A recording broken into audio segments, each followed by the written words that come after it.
Welcome to share market. Share மார்க்கெட்னா என்ன, ட்ரேடிங்னா என்ன, இன்வெஸ்ட்மெண்ட்னா என்ன, இன்னைக்கு நம்ம மார்க்கெட்டில் வந்து அப் ட்ரெண்டா, டவுன் ட்ரெண்டா, சென்செக்ஸ் என்னாச்சு, நிஃப்டி என்னாச்சு, டாப் லூசர்ஸ் யார், டாப் கெய்னர்ஸ் யாருன்னு எல்லாமே பார்ப்போம். Welcome to Tamil million news. வணக்கம். போகலாம். தலைவன் ட்ரம்ப் வந்து 50% டேரிஃப் வந்து இந்தியா மேலே விதிச்சதுனால பார்த்தீங்கன்னா லாஸ்ட்டு 2 ட்ரேடிங் செஷன்ஸும் வந்து பார்த்திங்கன்னா பயங்கரமாக நெகட்டிவ் இந்தியாவுக்கு. ஏன்னா முந்தா நேற்று, அதாவது 26th ஆகஸ்ட் வந்து பார்த்திங்கன்னா, ஏன்னா 27 மிட் நைட்லேருந்து அதை வந்து இம்ப்ளிமெண்ட் பண்ணுறதா சொன்னதுனால 26th வந்து நெகட்டிவ் தான் இருந்துச்சு. கிட்டத்தட்ட எஃப்ஐஐ வந்து பார்த்திங்கன்னா ஃபாரின் இன்ஸ்டிடியூஷன்ஸ் வந்து 6000 கோடி அளவுக்கு அன்றைக்கி விற்றுருந்தாங்க.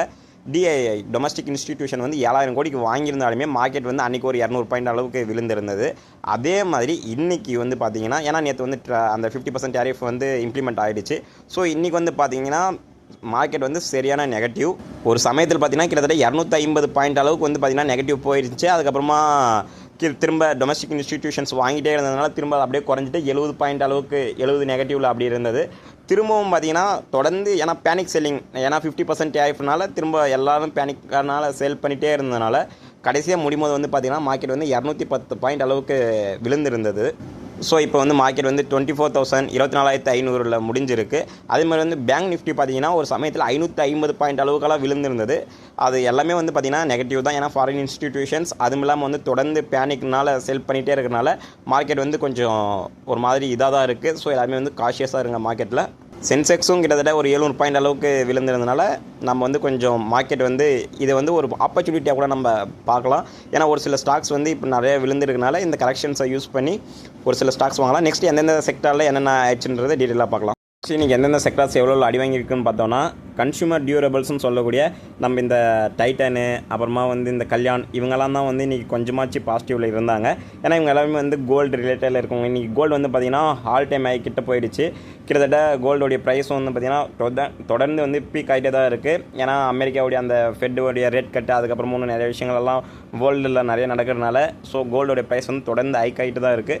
ஸோ இதனால் வந்து பார்த்திங்கன்னா இன்றைக்கி அந்த தங்கம் ரிலேட்டடில் இருக்கக்கூடிய ஸ்டாக்ஸ், அதாவது அந்த கம்பெனிஸ் ரிலேட்டடில் இந்த கல்யாணா இருக்கட்டும், டைட்டானா இருக்கட்டும், இவங்களுடைய ஸ்டாக் ப்ரைஸ் எல்லாமே வந்து இன்றைக்கி பார்த்திங்கன்னா அவங்களுக்கு வந்து இன்றைக்கி ஓரளவுக்கு வச்சு பாசிட்டிவில் இருந்தது. கன்சூமர் டியூரபிள்ஸ்னு சொல்லக்கூடிய அந்த செக்டர் மட்டும்தான் இன்றைக்கி வந்து கொஞ்சம் பாசிட்டிவ். மற்றவங்க எல்லாருமே வந்து நெகட்டிவ் தான். அவங்களையும் வந்து எல்லாருமே எல்லாம் பாசிட்டிவ் ஆகிடல. ஏன்னா அவங்களையுமே வந்து இந்த பிஜி எலக்ட்ரோபிளாஸ்ட்டு, வி கார்டு, இவங்கெல்லாம் வந்து கொஞ்சம் நெகட்டிவில் இருந்தாங்க. ஏன்னா அது இல்லாமல் இந்த தங்கம் ரிலேட்டடில் ஸ்டாக்ஸ் இல்லாமல் வந்து பார்த்திங்கன்னா நம்ம டொமஸ்டிக்காக யூஸ் பண்ணக்கூடிய ஒரு சில பொருட்கள், அது அந்த வோல்டாஸு, ப்ளூ ஸ்டாரு, வேர்ல்பூல், இவங்கெல்லாமே வந்து டொமஸ்டிக் பிளேயர்ஸ். ஸோ இதனால் டேரிஃப்னால இதவங்களாம் அஃபெக்ட் ஆவாங்க கேட்டால் அஃபெக்ட் ஆக மாட்டாங்க. ஸோ இவங்கெல்லாம் தான் ஓரளவுக்கு வச்சு பாசிட்டிவில் இருந்தாங்க. மற்றவங்க எல்லாருமே வந்து பார்த்திங்கன்னா பயங்கரமான ஒரு நெகட்டிவ். மேஜராக பாசிட்டிவ் யாருமே இல்லாமல் எல்லாருமே நெகட்டிவ் தான். டிஃபென்ஸ் செக்டரும் பயங்கரமான ஒரு அடி விழுந்துருக்கு. ஏன்னா டிஃபென்ஸ் செக்டரில் சோலார் இண்டஸ்ட்ரீஸாக இருக்கட்டும், இந்துஸ்தான் ஏரோநாட்டிக்ஸ், பாரத் எலக்ட்ரானிக்ஸ்னு சொல்லிட்டு எந்தெந்த இதெல்லாம் நம்மளுக்கு தெரிஞ்ச ஒரு டிஃபென்ஸ் ஸ்டாக்ஸ் இருந்துச்சோ எல்லாமே வந்து தொடர்ந்து டடடடலாம் விழுந்துகிட்டே இருந்தது. ஏன்னா அந்த டேரிஃபோடைய கன்சர்னால் ஃபாரின் இன்ஸ்டிடியூஷன்ஸ் தொடர்ந்து பணத்தை வந்து வெளியே எடுத்துகிட்டே போயிட்டே இருக்காங்கல்ல, அதுதான் மேஜர் ரீசன் எதுக்கு வந்து விழுந்துட்டு இருக்குன்னு சொல்லிட்டு. ஏன்னா டிஐஐ டொமஸ்டிக் இன்ஸ்டிடியூஷனும் மியூச்சுவல் ஃபண்ட்ஸும் தொடர்ந்து வாங்கிட்டு தான் இருந்தாங்க. அதை மீறி தான் மார்க்கெட் விழுந்துட்டு இருக்குது. அதை தாண்டி வந்து பார்த்திங்கன்னா நம்மளுடைய ஐடி செக்டராக இருக்கட்டும், ரியாலிட்டி செக்டர், சர்வீஸ் செக்டர்னு சொல்லிட்டு எந்த செக்டருமே மிச்சம் இல்லை. எல்லாருமே வந்து மேஜரான ஒரு நெகட்டிவ் தான். அதுலேயும் சொல்ல போனால் யாரெல்லாம் ரொம்ப பயங்கரமான ஒரு லூசர்ஸ் அப்படின்னு நம்ம பார்த்தோம்னா, ஹெச்சிஎல் டெக்னாலஜிஸாக இருக்கட்டும், டிசிஎஸ்ஸாக இருக்கட்டும், இவங்கெல்லாம் வந்து வால்யூம் வைஸ்லாம் பார்க்கும்போது மேஜரான ஒரு அடி இவங்களுக்கெல்லாம் விழுந்திருந்தது. ஆனால் இவங்க சொல்லியிருந்தாங்க ஐடி செக்டர் வந்து அஃபெக்ட் ஆகாது மேஜராக அப்படின்னு சொல்லிட்டு. பட் இருந்தாலும் ஐடி செக்டருக்கு, ஏன்னா மார்க்கெட் ஓவராலாக விழும் போது எல்லாமே சேர்ந்து தான் விழும். அதனால் வந்து பார்த்திங்கன்னா ஐடி செக்டர் வந்து இன்றைக்கி அடி தான் விழுந்திருக்கு. ஃபார்மா செக்டர்ஸை பார்க்கலாம். ஃபார்மா செக்டர் வந்து இதில் எக்ஸம்ஷன்ஸ்னு சொல்லிட்டு நிறைய ரிப்போர்ட் நம்ம பார்த்தோம். இருந்தாலுமே வந்து பார்த்திங்கன்னா ஃபார்மா செக்டர்லேயும் அடி விழுந்திருக்கு. கிட்டத்தட்ட அதில் வந்து சிப்லா, நேட்கோ இவங்க 2 பேர் மட்டும்தான் கொஞ்சம் பாசிட்டிவில் இருந்தாங்க. மற்றபடிக்கு எல்லா ஸ்டாக்ஸுமே வந்து விழுந்துட்டு தான் இருந்தது. சன்ஃபார்மா வந்து பார்த்திங்கன்னா கிட்டத்தட்ட 1% அளவுக்கு விழுந்துச்சு. டாக்டர் ரெட்டியாக இருக்கட்டும், டிவிஸ் லெபார்ட்டரிஸாக இருக்கட்டும், லூப்பினாக இருக்கட்டும், மேன்கைன் ஃபார்மாவாக இருக்கும், பயோகானும் வந்து ஓரளவுக்கு விழுந்துருந்தாங்க. மொத்தத்தில் எதுவுமே வந்து இன்றைக்கி நம்ம சொல்லிக்கிற அளவுக்கு பாசிட்டிவ் நம்ம யாருமே சொல்ல முடியாது. நேட்கோ, சிப்லா வந்து கொஞ்சம் மைனரான லெவலில் கொஞ்சம் பாசிட்டிவ் இருந்தாங்க.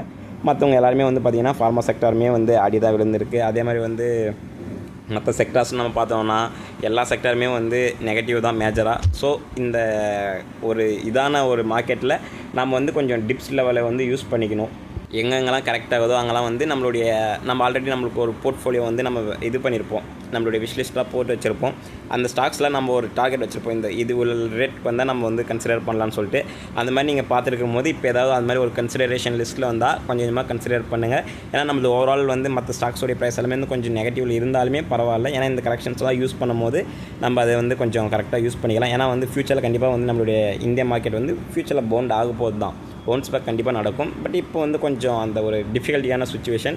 ஸோ இந்த சுச்சுவேஷனை யூஸ் பண்ணி நம்ம வந்து எந்தெந்த ஸ்டாக்ஸ் எல்லாம் வந்து எடுக்க முடியுமோ, எதெல்லாம் நம்மளுடைய போர்ட்ஃபோலியோவில் ஆட் பண்ண முடியுமோ அதெல்லாம் நம்ம தொடர்ந்து பண்ணிகிட்டே இருந்தோன்னா கண்டிப்பாக வந்து பின்னாடி வந்து ஸ்டாக்ஸோடைய ப்ரைஸ் எல்லாமே ஹைக் ஆகும்போது நம்மளுக்கு கொஞ்சம் யூஸ்ஃபுல்லாக இருக்கும்.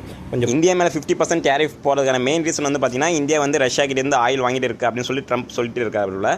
ஆனால் வந்து இப்போ அதை வந்து நிறையா அனலைஸ் பண்ணிட்டு இருந்தாங்க, நிறைய பேர் வந்து சொல்லியிருந்தாங்க இது மாதிரி இந்தியா வந்து சடனாக இப்போ ஸ்டாப் பண்ணிச்சுன்னா ரஷ்யன் ஆயில் வாங்குறது வந்து பார்த்திங்கன்னா அது மிகப்பெரிய எஃபெக்டாக இருக்கும்னு சொல்லிட்டு இப்போ வந்து ஒரு செக்யூரிட்டி அண்ட் கேபிட்டல் மார்க்கெட் ஒரு இன்வெஸ்ட்மெண்ட் குரூப் CLSAன்னு சொல்லிட்டு சொல்லுவாங்க. அது வந்து எல்லாருக்கும் ஓரளவுக்கு தெரிஞ்ச ஒரு நிறுவனம் தான். அவங்க என்ன சொல்லியிருக்காங்கன்னா, சப்போஸ் இப்போ வந்து இந்தியா வந்து ரஷ்யன் ஆயிலை வந்து சடனாக ஸ்டாப் பண்ணாங்க அப்படின்னா ஒரு பேரலோடைய ப்ரைஸ் வந்து பார்த்திங்கன்னா $100 அளவுக்கு போகலாம் அப்படின்ற மாதிரி அவங்க சொல்லியிருக்காங்க. ஏன்னா ரஷ்யா வந்து ஒரு நாளைக்கு 4லேருந்து 4.5 மில்லியன் பேரல்ஸ் அளவுக்கு வந்து பார்த்திங்கன்னா ரஷ்யா ஆயிலை வந்து எக்ஸ்போர்ட் பண்ணுறாங்க. இது வந்து உலக சப்ளையர் வந்து பார்த்திங்கன்னா 5%ன்னு சொல்கிறாங்க. இப்போ இந்தியா வந்து பார்த்திங்கன்னா ஒரு நாளைக்கு வந்து 1 மில்லியன் பேரல் அளவுக்கு நம்ம வாங்கிட்டு இருக்கோம். ஸோ இப்போ வந்து அந்த 1 மில்லியன் பேரல் வந்து சடனாக ஸ்டாப் ஆச்சு அப்படின்னு பார்த்தோன்னா, ஏன்னா ரஷ்யாவுடைய லார்ஜஸ்ட் ஆயிலை வந்து இம்போர்ட் பண்ணுறது வந்து பார்த்திங்கன்னா இந்தியாவும் சைனாவும். ஸோ இந்தியா வந்து பார்த்திங்கன்னா 1 மில்லியனுக்கு மேலே வாங்குறாங்க அப்படின்னு சொல்லியிருக்காங்க. ஸோ இப்போ சடனாக வந்து இது ஸ்டாப் ஆகும்போது இந்த சைக்கிள் வந்து கொலாப்ஸ் ஆகும். ஆனால் இந்தியா வந்து வேறு கண்ட்ரிக்கிட்டேருந்து வாங்கி ஆயிலை வந்து மேனேஜ் பண்ணிப்பாங்க. ஆனால் ரஷ்யன் ஆயில் வந்து இப்போ அப்படியே அங்கே தேங்குற நிலை ஏற்படுறதுனால உலக லெவலில் வந்து பார்த்திங்கன்னா அதோடைய சப்ளை வந்து டிமாண்ட் வந்து அதிகமாகும். ஸோ டிமாண்ட் வந்து அதிகமாகறதுனால ப்ரைஸ் வந்து ஹைக் ஆகலாம். அதனால் வந்து ஒரு பேரலோடைய ப்ரைஸே வந்து பார்த்திங்கன்னா இப்போது கரண்ட்டாக வந்து ஒரு பேரல் வந்து $67 அளவுக்கு விற்றுட்டு இருக்குது. அதான் இப்போ சப்போஸ் சடனாக வந்து இந்தியா வந்து ஸ்டாப் பண்ணிட்டாங்க, ரஷ்யன் ஆயில்ஸை வாங்குறது ஸ்டாப் பண்ணிட்டாங்க அப்படின்னா, ஏன்னா 1 பில்லியனுக்கு வந்து ஷார்ட்டேஜ் ஏற்படும். ஸோ இந்தியா வந்து மற்ற கண்ட்ரீஸ்க்கு வாங்கும்போது இப்போ எல்லாருமே வந்து அந்த எவ்வளோ வாங்குறாங்கன்றது அதெல்லாம் வந்து அவங்க கேல்குலேட் பண்ணி தான் அந்த OPEC அவங்களாம் வந்து அதை கேல்குலேட் பண்ணி தான் பண்ணுவாங்க. சப்போஸ் இப்போ 1 மில்லியன் பேரல் அளவுக்கு ஷார்ட் ஆகுது அப்படின்னா, ஷார்ட்டேஜ் வருதுன்னா, ஸோ சடனாக வந்து ப்ரைஸ் ஹைக் ஆகும்ல. அதனால் வந்து ஒரு பேரலோடைய ப்ரைஸ் வந்து $100 அளவுக்கு போகலாம் அப்படின்ற ஒரு ரிப்போர்ட்ஸ் வந்துருக்கு. அதே மாதிரி அந்த CLSA நிறுவனம் என்ன சொல்லுதுன்னா, இப்போ வந்து இந்தியா வந்து கிட்டத்தட்ட வந்து அந்த நம்ம டிஸ்கவுண்ட் ப்ரைஸில் வாங்கிட்டு இருந்தாலும் ஆயில் இப்போ கிட்டத்தட்ட டிஸ்கவுண்ட்ஸ் வந்து பார்த்திங்கன்னா முன்னெல்லாம் வந்து ஒரு பேரலுக்கு வந்து $8.5 அளவுக்கு வந்து பார்த்திங்கன்னா டிஸ்கவுண்ட் இருந்தது. இப்போ அது வந்து சுருங்கி $3-5 அளவு தான் வந்து ஒரு பேரலுக்கு வந்து டிஸ்கவுண்ட் கொடுக்குறாங்க. ஸோ இது வந்து இந்தியாவுக்கு வந்து மேஜராக சேவ் ஆகுது அப்படின்னு பார்த்தீங்கன்னா அதெல்லாம் கிடையாது. ஸோ இதனால் வந்து தேவையில்லாமல் இந்த டேரிஃப் கன்சர்ன் அப்படின்ற மாதிரி அவங்க CLSA சொல்லியிருக்காங்க. ஏன்னா நம்மளுடைய ஜிடிபியில் வந்து பார்த்திங்கன்னா இது ரொம்ப ஒரு ஷார்ட்டான ஒரு பங்கு தான், குறைஞ்ச ஒரு பங்கு தான் நம்மளுக்கு இதனால வர பெனிஃபிட்டு. ஸோ வந்து அப்படின்ற மாதிரி பேசியிருக்காங்க CLSAன்றவங்க. அவங்க மட்டும் இல்லை, இப்போ எல்லாருமே சொல்கிறது என்னென்னா, க்ரூட் வந்து இப்போ ரஷ்யா கிட்டேருந்து நம்ம வாங்குறது திடீர்னு ஸ்டாப் பண்ணாங்கன்னா அதோடைய டிமாண்ட் அதிகமாகும். டிமாண்ட் அதிகமாகறதுனால சப்ளை கரெக்டாக கிடைக்காது. ஸோ அதனால் வந்து க்ரூடோடைய ப்ரைஸ் அதிகமாகும். அதே மாதிரி வந்து ரஷ்யாவுடைய ஆயில்ஸ் எல்லாம் வந்து தேக்க நிலை அது வந்து ஏற்படும். ஸோ இது வந்து ஒரு இம்பேலன்ஸான ஒரு சுச்சுவேஷனை க்ரியேட் பண்ணும் க்ரூடு உலகத்தில் அப்படின்ற மாதிரி தான் எல்லா ரிப்போர்ட்ஸும் சொல்லுது. ஸோ இந்தியா வந்து இப்போ வாங்கிட்டே இருக்கிறதுக்கு இதுவும் ஒரு ரீசன். NVIDIAவுடைய ஷேர் வந்து பார்த்தீங்கன்னா அதை பற்றி டீட்டெயிலாக பார்க்கலாம். NVIDIA வந்து இப்போ Q2 ரிசல்ட்ஸ் வந்து கொடுத்துட்டாங்க. ஏன்னா இதை வந்து கிட்டத்தட்ட உலகமே எதிர்பார்த்துச்சு இவங்களுடைய ரிசல்ட்ஸ் அப்படின்னு சொல்லலாம்.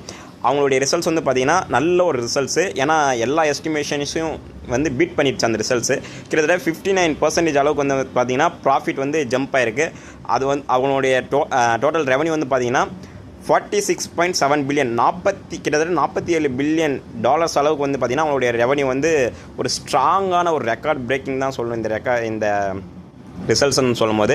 பட் இருந்தாலும் வந்து பார்த்திங்கன்னா ஸ்டாக்கோடைய ப்ரைஸ் வந்து பெருசாக ஏறலை. அதுக்கான மேஜர் ரீசன்ஸ் வந்து பார்த்திங்கன்னா சைனாவுடைய விஷயம். சைனாவுக்கு வந்து அவங்களுடைய சேல்ஸ் வந்து லார்ஜாக வந்து பார்த்திங்கன்னா ரெஸ்ட்ரிக்ட் பண்ணியிருந்தாங்க. ஏன்னா Trump, China, so US China அந்த ஒரு சில விஷயங்களெல்லாம் இருக்கிறதுனால அது வந்து லார்ஜ்லி வந்து பார்த்திங்கன்னா சைனாவுக்கு வந்து எக்ஸ்போர்ட் பண்ணுறது வந்து இவங்க ஸ்டாப் பண்ணியிருந்தாங்க. ஸோ சைனா எக்ஸ்க்ளூட் பண்ணிகிட்டே இவ்வளோ பெரிய பாசிட்டிவான ரிசல்ட்ஸு. அது இல்லாமல் இதோட ஏன் வந்து ஸ்டாக் ப்ரைஸ் வந்து கொஞ்சம் கொஞ்சமாக விழுந்துட்டு இருக்குது அப்படின்னு பார்த்தோம்னா, இது வந்து இந்த மொமெண்டம் வந்து கண்டினியூ ஆகுமா? ஏன்னா ஏப்ரல்லேருந்து மட்டுமே வந்து பார்த்திங்கன்னா $2 ட்ரில்லியன் அளவுக்கு வந்து பார்த்திங்கன்னா இதோடைய ஷேரோடைய இதோடைய ப்ரைஸ் வந்து அதிகமாக இருக்குது. ஸோ இந்த வந்து சஸ்டெயின் ஆகுமா, இல்லை வந்து இது வந்து ஏஐ பூம் வந்து இது வந்து ஒரு பபுலாக மாதிரி வந்து அது வெடிச்சிருமா அப்படின்ற ஒரு பயம் வந்து எல்லா இன்வெஸ்டர்ஸ்கிட்டையும் இருக்குது. ஸோ இதெல்லாம் தான் மேஜர் ரீசன்ஸ் ஏன் NVIDIA வந்து ஒரு ரெக்கார்ட் பிரேக்கிங்கான ஒரு ரிசல்ட்ஸை கொடுத்துமே வந்து அவங்களுடைய ஷேர்ஸ் வந்து கொஞ்சமாக விழுந்துட்டு இருக்குன்னு சொல்லிட்டு. ஸோ அது NVIDIAவுடைய ஷேர்ஸில் வந்து இந்த மாதிரி ஒரு விஷயம் இருக்குது. பார்த்தீங்கன்னா EY அப்படின்ற பிரிட்டிஷ் மல்டிநேஷ்னல் கம்பெனி அவங்க வந்து என்ன சொல்லியிருக்காங்கன்னா, இந்தியா வந்து 2038 வந்து பார்த்திங்கன்னா வேர்ல்டுலேயே வந்து செகண்ட் லார்ஜஸ்ட் எக்கனாமியாக உருவாகும், US வந்து பீட் பண்ணிட்டு அப்படின்னு சொல்லிட்டு சொல்லியிருக்காங்க. ஏன்னா இப்போ ரீசெண்டாக தான் வந்து ட்ரம்ப் சொல்லியிருந்தார் இந்தியா வந்து ஒரு டெட் எக்கனாமி, செத்துப்போன ஒரு எக்கனாமி அப்படின்ற மாதிரி சொல்லியிருந்தார். பட் ஆனால் ட்ரம்ப் வந்து இப்போ அந்த 50% டேரிஃபை கடந்தும் இந்த ரிப்போர்ட்ஸ் எல்லாம் வந்து என்ன சொல்லுதுன்னா, இந்தியா வந்து 2038 செகண்ட் லார்ஜஸ்ட் எக்கனாமியாக உருவாகிறதுக்கு வாய்ப்பு அதிகமாக இருக்குது அப்படின்ற மாதிரி சொல்லியிருக்காங்க. ஆல்ரெடி நம்ம வந்து இப்போ 4th பிளேஸில் இருக்கோம். 2028 ஜெர்மனியும் பீட் பண்ணிட்டு 3rd பிளேஸ்க்கு வந்துடுவோம் அப்படின்ற மாதிரி சொல்லியிருக்காங்க. ஏன்னா இப்போ ரீசெண்டாக தான் நம்ம ஜப்பான் அடித்தோம். ஸோ இப்போ 4th இருக்குது, நெக்ஸ்ட்டு 3rd வந்துடும் 2028. 2038 அமெரிக்காவையும் பின்னுக்கு தள்ளிட்டு நம்ம வந்து 2nd பிளேஸில் வரலாம் அப்படின்ற மாதிரி சொல்லியிருக்காங்க. ஏன்னா வந்து இது ஒரு எஸ்டிமேஷன்ஸ் தான். அவங்க சொல்லியிருக்க ரிப்போர்ட் சொல்லி பார்த்தா 34 ட்ரில்லியன் அமெரிக்கன் டாலர்ஸ் அளவுக்கு வந்து இந்தியாவுடைய பொருளாதாரம் வந்து 2038 இருக்கும் அப்படின்னு சொல்லிட்டு கணிச்சிருக்காங்க. ஸோ வெயிட் பண்ணி பார்க்கலாம். நெக்ஸ்ட் இந்த 50% டேரிஃப்னால இப்போ லாஸ்ட் 2 ட்ரேடிங் செஷனில் மட்டுமே வந்து பார்த்தீங்கன்னா இன்வெஸ்டர்ஸ்க்கு வந்து 10 லட்சம் கோடி அளவுக்கு வந்து நஷ்டம் ஏற்பட்டிருக்கா ரிப்போர்ட் வந்திருக்கு. ஸோ 50% டேரிஃப்னால் நடந்த நம்ம மார்க்கெட்டில் இருக்கக்கூடிய விஷயங்களை நம்ம வந்து டீட்டெயிலாக பார்த்துருக்கோம். நெக்ஸ்ட் அடுத்தடுத்த அப்டேட்டில் பார்க்கலாம்.